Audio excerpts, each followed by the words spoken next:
మంది కోవిడ్ పేషెంట్లను బాగా ధైర్యంగా నిస్వార్థంగా చేసేవాళ్ళండి సేవలు. ఆ క్రమంలో ఆయనకి సివియర్గా కోవిడ్ ఎఫెక్ట్ అయ్యి 2 ఊపిరితిత్తులు చెడిపోయాయి. వాళ్ళ భార్య కూడా డాక్టరే, they are middle class.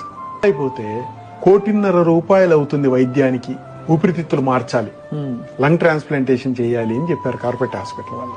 Maximum 10 లక్షల దాకా ఇస్తానండి నా పరిధిలో, ట్రాన్స్ప్లాంట్ కంటే అంతే ఇవ్వగలము. ఇది ముఖ్యమంత్రి గారి దృష్టికి వచ్చింది. వచ్చినప్పుడు పిలిపించారు.